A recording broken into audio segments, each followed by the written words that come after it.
All right, welcome back to the Grand Solar Minimum channel. It's been a while since we've been on.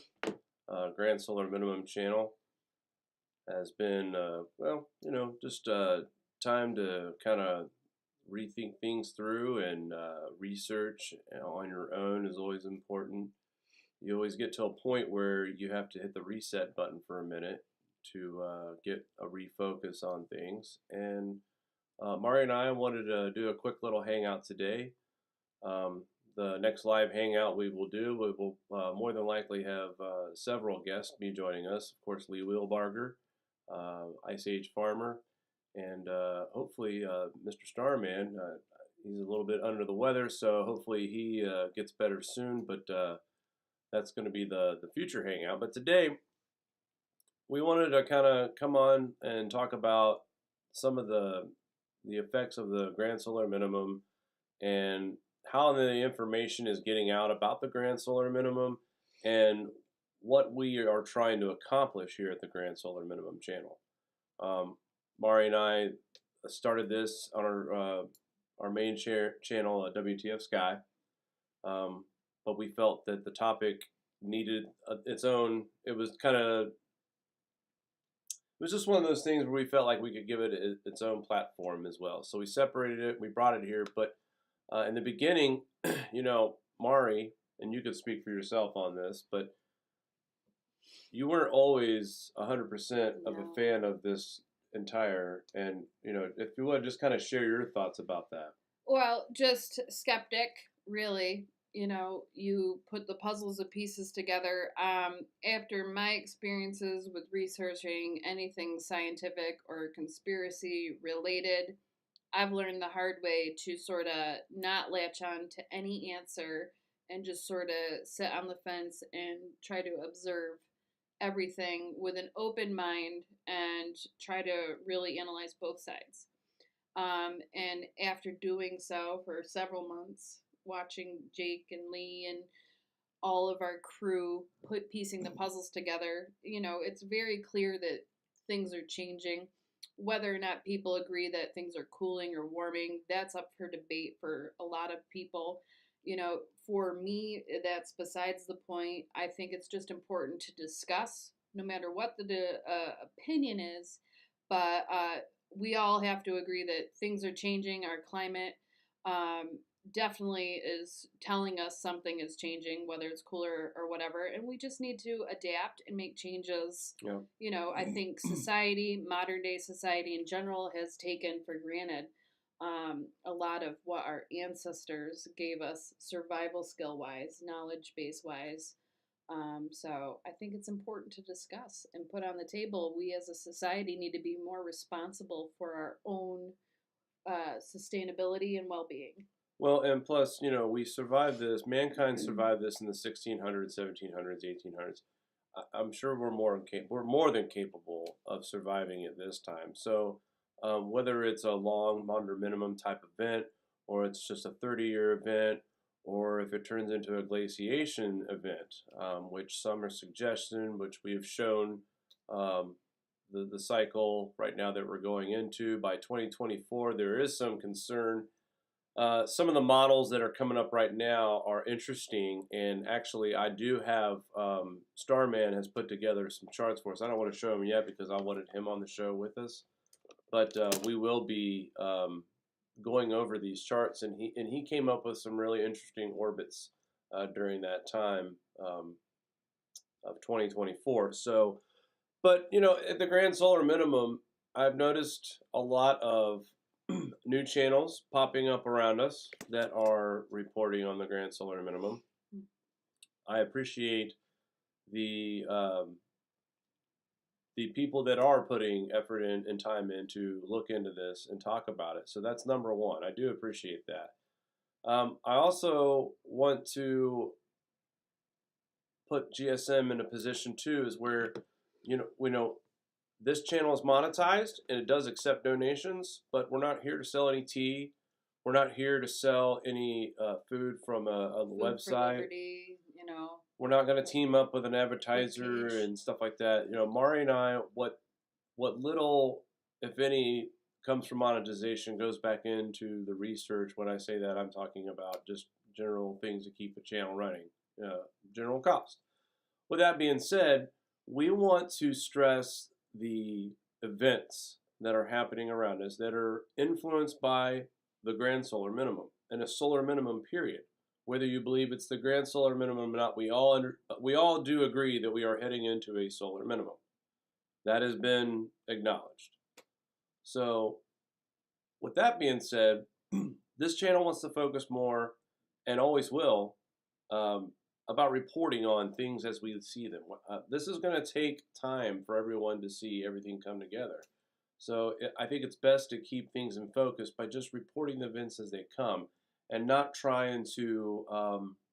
I feel like there's people out there that really want to get the info out, but to me, it almost feels like they're more worried about making a quick buck on it. Well, I also think they use the term grand solar minimum to market something that's not necessarily tied Yes. to grand solar minimum as well, just as a way to lure people in, whether it be to buy tea or whatever. And that's something we're very cautious on. And for me, on YouTube, channels like that raise a red flag because it questions uh, integrity and just why they're here, what the intent is behind the channel.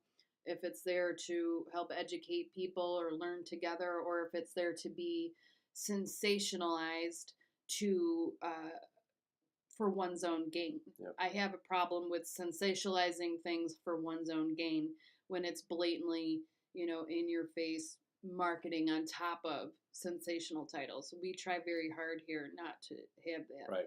I'm very anti that. If you follow anything WTF Sky. Yeah, and we don't want to add any more panic or fear than what's already out there in the world. You cruise YouTube and you see a lot of information I'm not quite sure that any of us can really depend on, and it's concerning because it's getting harder and harder to separate what's real and what's fake. But the point is that to there's a lot of people who are absorbing this information, and they are repeating a lot of information that they're absorbing, but some of it's not 100% correct. And that's what worries me, is that the story gets twisted. As you know, the exercise that we did in junior high, where you sat in a circle of 20 people and you looked at the person next to you and said, "Hey, pass it on. I'm going to go hide a kite." Okay, whatever. By the time it gets around to the 20th person, it's, "Hey, I'm high as a kite." That's kind of like what we have to be careful of, is we don't want that filtering like that. And some of the information, some of the people that I see that are blaming certain events on grand solar minimum, look, there's no reason for predictions. There's no reason for, right now, and I've seen many scientists agree, we are heading into the unknown. And when I say that, we're going to see cooling, we're going to see extreme heating. We're already seeing it right now, record temperatures, heat in California right now. We've still got storms going on in the Gulf. But actually, if you would, Mari, take us over to spaceweather.com, a page that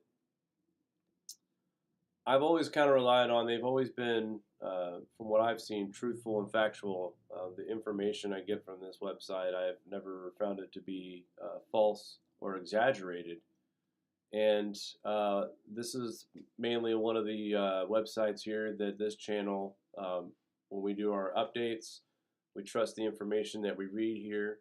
Just taking a quick look, solar wind speeds are pretty slow. These 2 weak sunspots that we have right now are finally Earth-facing and turning away. 331.3 kilometers per second. That's a pretty slow solar wind. If you could scroll down for me. So, but we've had 68 days this year of spotless days.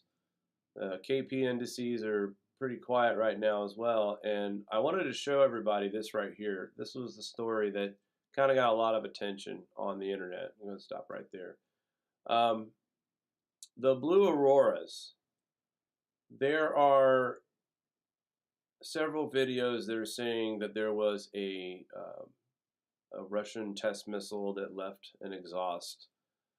But however, the science says different. The blue auroras is a sign of nitrogen.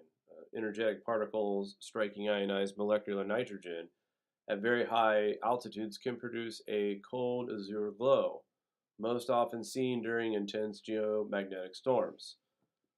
So, and I think this is one of the reasons why that they're dismissing this as not nitrogen because, like they said, this only happens during intense geomagnetic activity, which at that time we were in a G1, I think, and that's nothing, that's minor. But if it's possible, right now, as weak as our magnetosphere is, the weaker it gets every day, is it possible that we've never seen this before anyway, so is it possible that we need intense geomagnetic storms to see these blue auroras that are showing the presence of nitrogen? Lee Wheelbarger has been on the show several times, and he's talked about how nitrogen is formed in our atmosphere and how it is forming now. And I believe that the first answer that this website gave was for myself and others. And the second part to this answer, which I will cover, maybe these weren't auroras after all. Another theory is emerging for the blue apparition. Now, there's another video that shows a sphere that is flashing by the lens just for a few seconds. So it's very odd. But now we're saying that the orb is apparently a cloud from a missile test. And here we are showing the images. Thank you, Mari, for trying to slide through these. It, to me, is... It's weird. It almost looks like a spotlight. Wow. Very strange. So very bright. I have no words for that. I mean, if that's a missile cloud exhaust, it doesn't look like it would be a missile to me. You think it, like if you compare it to the test that NASA did earlier in the year, yes, the missile test. They if didn't you look like compare this. it to these, you know, the clouds, which we could probably put a comparison up. Nothing like that. No. So. And at first, I think people thought that orb was a lens flare, but now I don't. That's not a lens flare. That's all atmospheric. In my opinion, again, like I said, I don't think that we have to have intense geomagnetic activity anymore for these types of anomalies to happen, and that's alarming as well. So, wow, it's absolutely gorgeous. You know, spaceweather.com also had a story where the auroras were in the sky and they were reflecting. Yeah, show that again. That's crazy. Yes. The aurora were in the sky and it was reflecting off of the ground as well, and the water. I'm sorry. And it just looked beautiful. The water was green, and the sky was green. And they had the photographer who took the pictures was quoted saying, you know, we're supposed to be in a solar minimum, but I've never seen intense auroras like I've seen this year. And it kind of made me chuckle. And I think maybe spaceweather.com, I don't know, maybe they're chuckling too. But, you know, during a minimum, we will see stronger auroras due to weaker magnetosphere. So I just thought, you know, that was cute. He was trying to say that the stronger auroras were created from stronger sun magnetic field, but that's actually the opposite. So anyway, but interesting stuff. But this is a website I do trust, and I think sometimes, to be fair, they post both sides. They posted a theory, and they posted the scientific fact and what they believe it was, and that was very atmospheric. So I'm not sure about that. Go ahead and take us over to this one here. I wanted to talk briefly as well. We reported earlier in the month about the northern part of the states getting snow in early October, and how it wasn't really a big deal. Yeah, that's the graph I wanted to show actually. So it really wasn't a big deal to have snow early October, but what we were trying to show was a big deal, and of course this number here now.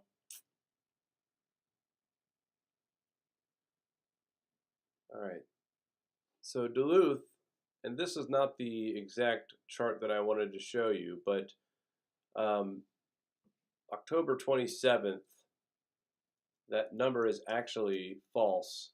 It was actually 10.6. So, but anyway, if we could scroll back up, I'll just go ahead and see if there's anything else that talks about that. Go ahead and click on this right there. Yeah, see if there's anything but that link. Because I wanted to show you about the amount of the snow. I think it's pretty much just the same. Well, I can tell you this, and I do apologize for not having my sources correct. Just go back to that original one. Yeah. The 9.5 was actually at that point in time when they reported that story, but the ending total ended up being 10.6. And the reason why I'm talking about this is because the record was 6.3 set back in 1918. So this was a 100-year-old record. And the reason why I'm talking about this is that most of these records that get broke, they get broke by an inch, 2 inches, 2.5, 3 inches. It's not a typical. This is shattered. And the point I'm trying to make, and how there is a connection to the amount of snow that fell, is again, it all ties back into the weaker magnetosphere, all the solar wind that we get, all the geomagnetic storms that we've had, which creates a healthy environment for highly charged particles to be in our atmosphere. And we all know that snow and rain all rely on particles in our atmosphere to form. And then when you add in highly charged particles, or just charged particles, period, the mass will grow and fall at a rapid rate. Like we're seeing right now, we've already seen some heavy snows earlier in October. The last time we did a hangout, we talked briefly about it. And once again, at the end of October, we are talking about it again. I thought I had Mike's weather up there, but I guess I don't. I can get that up. Yeah, let's go ahead and put that up because I wanted to check out the temperature. I wanted to show the drop, which again, we are in late October. It's about time we start cooling down again. I think the majority of the country this year, in my opinion. Now, we didn't have much of a summer in Buffalo, in my opinion. I think it stayed mostly in the upper. If I had to give you an average temperature for this summer, I'd say we were at 78 for an average. I think that's fair to say. 78 was the average, maybe a little bit lower, not much. And this October was, to me, it kept that average around 73, 74 degrees until this week. And of course, it's the end of October. We should have seen these probably conditions change about 2 weeks ago, but it's been warm here. Let's see if we can scroll down and find a temperature map.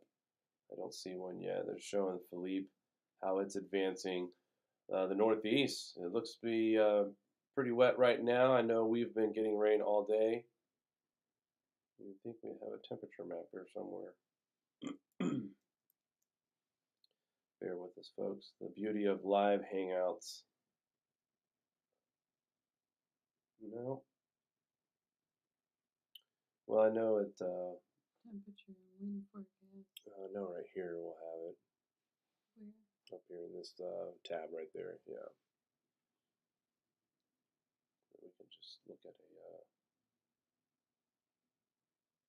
You want to take over the controls here, boss? No. Mister. This wasn't what I was looking You for. said you had God, this we set up. had this all What are you taken care doing, of. Jake? That's the map I wanted. That's it. That's the You're one I wanted to fired. show everybody. You are All right, so fired. we found it. Wait. Sort of. Yeah, we did. There it is. The October What, you chill. want this? Yeah, I wanted that. Okay. Yeah, Let's that's what get I wanted. that up there. Okay. Here we go. So this was what I was trying to talk about here. The temperatures up in the northern plains are already in the 20s, low 20s. Monday morning, that's pretty chilly. But this is typical fall weather. Now, I know a lot of folks are talking about snowflakes. Never seen snowflakes before in before Halloween. I want to share a quick little story. It's not that big of a deal. It's just snow flurries, but it was in Dallas, Georgia. One of my friends down there in Dallas, Georgia, reported snow flurries this morning, and that's near Atlanta. So, kind of weird to hear. And, you know, his sister commented on the post and said, "I've never seen snow in my 46 years ever before Halloween." So, and not only that, Georgia's not the only state. Lee said he was freezing. Yeah, Lee called me a couple days ago, and he was sitting at 49 degrees in Florida, Central Florida, folks. So definitely a little bit chillier air. And again, I think, and that's another thing, Grand Solar Minimum Channel has always said that we're going to see the effects. We're just going to have colder winters, a little bit more moisture falling because of the environment that we have right now in our atmosphere. You know, no one's talking about turning into an ice age overnight or over the year or anything like that. But I definitely think that some of these heavier snowfall amounts that we've seen early already, they're not just breaking the records, they're shattering the records. So to me, it's significant. It's something to keep an eye on. We've already had a very wet spring and winter, or I'm sorry, summer, and right now fall. I do believe here where we are, we have a chance of rain almost every day. I think 4 out of the next 5 days we have a chance of rain. So it's cold, so we might get some chilly. sleet. Yeah, tonight into tomorrow morning, we actually might get a little bit of a mix. So, all right, go ahead and take me over to this one right here. Yeah. Thank you very much. Hey. And again, here we are. This is another website that I recently started going to. I've noticed that everything that is on this page most of the time now is weather related, and I don't know this channel that well, but as of late, I do believe that this channel is. There's a reason why they're showing us. This is stuff that I believe that we would report on as well.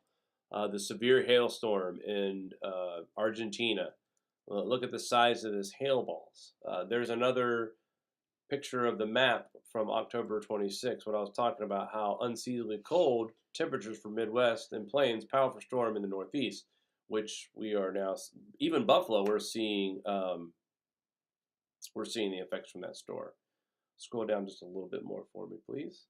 All right, and then this right here, the European cold blast. I actually wanted to click on this article because I know last year we saw record snows in Italy and parts of the world right here, but already in October, and I've been hearing rumblings about this now for a few days now, but now we're starting to see it in motion.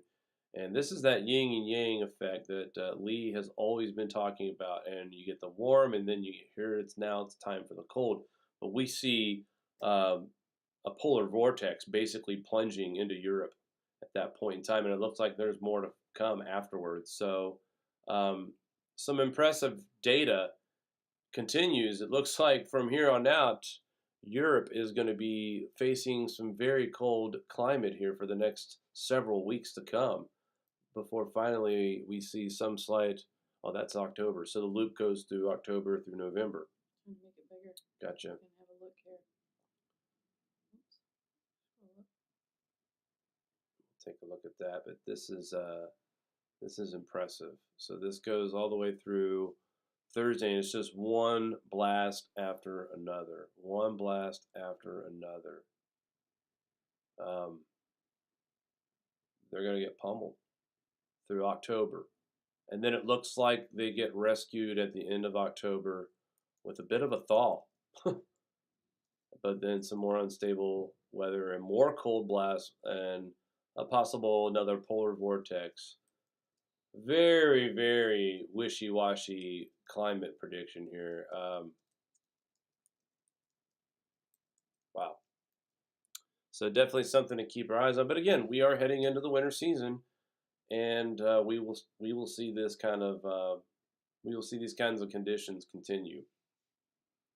I don't know if there was if we can go back a little bit. I wanted to read about the temperatures that we're expecting here.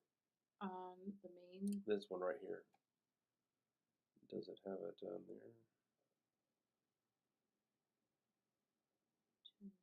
Okay, well, that's gross. Gross. I hate ads. I gotta put an ad blocker in there. Yeah. I don't know. But anyway, so just we wanted to reveal some sources, what we use here at this channel. I suggest everyone go to Mike's weather page. He does an excellent job. He has a donate button on there, and you're saying, well, why are you mentioning this guy? Well, this is what he does for a living, and he makes it easy for channels like me to kind of come in. It's like a one-stop shop It for is. maps and radars and all that. Everything. And Very convenient. And if folks appreciate the information on what's going on in their current situation with the climate, channels like spaghettymodels.com, I strongly urge everyone to support. Good source of information as well. Got anything else you want? I don't know. Earth null, and just looking at the jet stream, I mean, this is where we can see it in the jet stream right now where the cold air is, and we can see it plunging down from Canada. They are actually seeing some very cold weather, and they're getting snow. I saw a map as well that shows the chances of Halloween snow, and it is covering the Midwest, the northern plains. But strangely enough, the line, it kind of right where the jet stream is where the snow line stops in Ohio. New York wasn't on the list for any snow, but surprisingly, seeing the snow line stretch all the way down to the panhandle of Texas. So we will keep our eye on these events and more to come. If you guys have questions that you want to ask Lee, like I said, he is a frequent guest of the Grand Solar Minimum, the Big Picture, that is his show. If you guys have questions for him, hit us up at jake@wtfsky.com or jake@thegrandsolarminimum.com. Also, you can email your questions and to Mari as well at mari@wtfsky.com. But let's all take a step back and soak in the information and back it up, vet it, find out, if this is a clickbait story or is this something I really need to pay attention to? Because I just, the integrity of what's going on, we all know if you are a follower of Grand Solar Minimum or believe in what's happening right now, I think folks would understand the pressure of trying to talk some sense into folks, actually just explain where we stand and why we believe that. So it's already sensitive enough. We have to be careful that we're not championing information that's false or sensational. And again, we are here to inform. We are learning along the ways, and we want to help others. And hopefully that the people that do follow this channel do get something out of this. Mari, do you have anything you want to say? I have, one thing. There are people that get wrapped up in topics and wind up actually having fear take over, their beings, take over their daily lives. And there's a lot of channels on YouTube that are, they want to present the information, but we don't want to, scare people either. Nope. Anything can happen to anyone at any time of the day. That's the reality of it. You really have to go at life, no fear, and just be smart about things. Anything can happen. Don't be afraid to go out or go to a concert or an event because you think the sky is falling.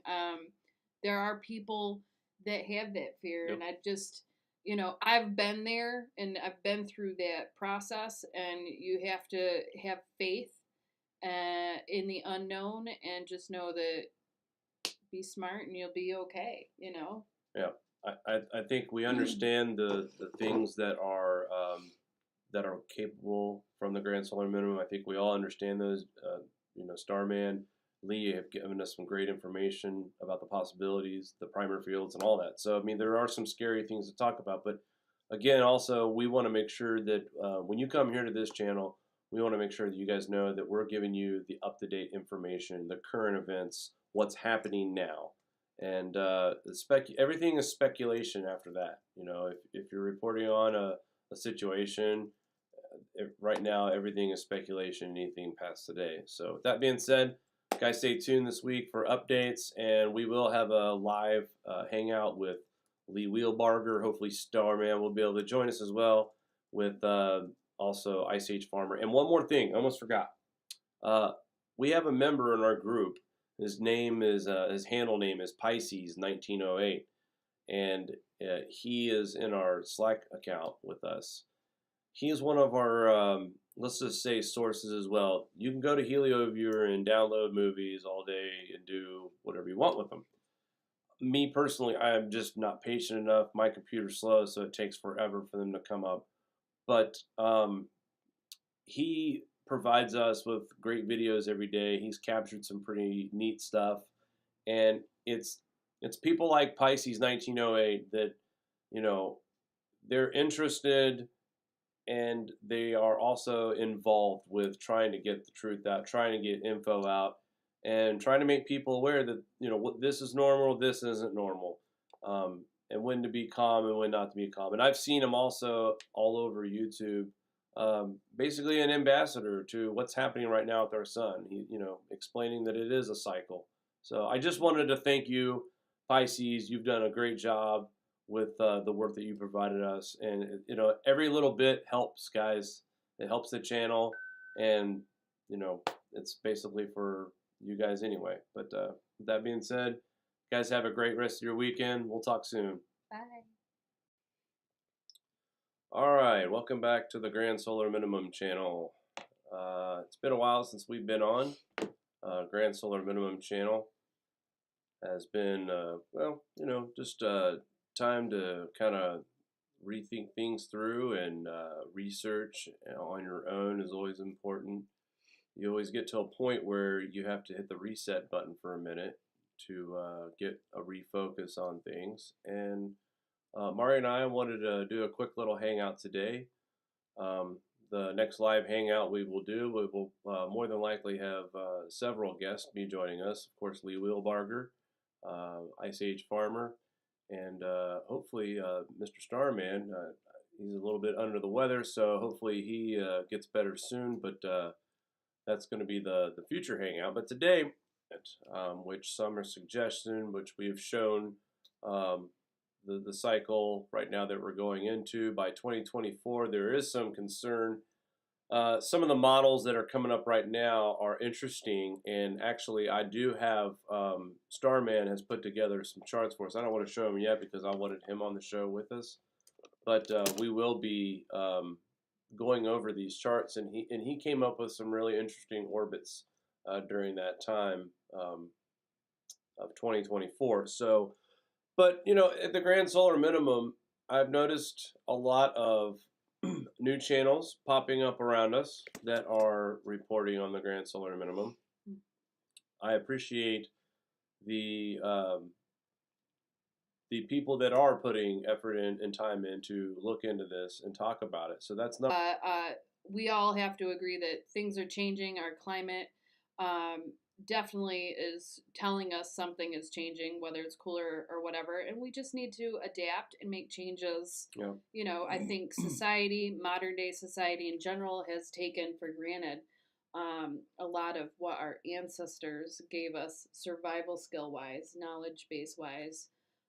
So I think it's important to discuss and put on the table. We as a society need to be more responsible for our own sustainability and well-being. Well, and plus, we survived this. Mankind survived this in the 1600s, 1700s, 1800s. I'm sure we're more than capable of surviving it this time. So whether it's a long under minimum type event, or it's just a 30-year event, or if it turns into a glaciation event. We wanted to kind of come on and talk about some of the effects of the grand solar minimum and how the information is getting out about the grand solar minimum and what we are trying to accomplish here at the Grand Solar Minimum channel. Mari and I started this on our main channel at WTF Sky, but we felt that the topic needed its own. It was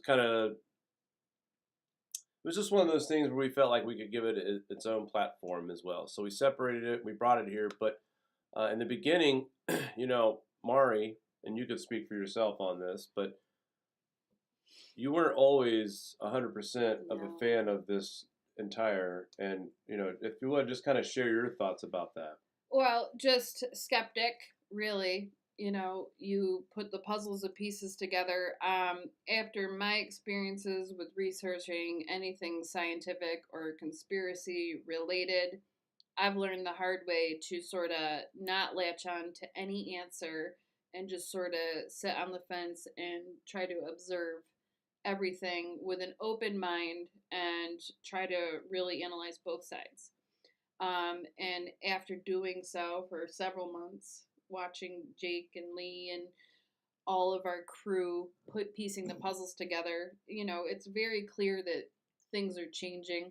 Whether or not people agree that things are cooling or warming, that's up for debate for a lot of people. For me, that's besides the point. I think it's just important to discuss, no matter what the opinion is,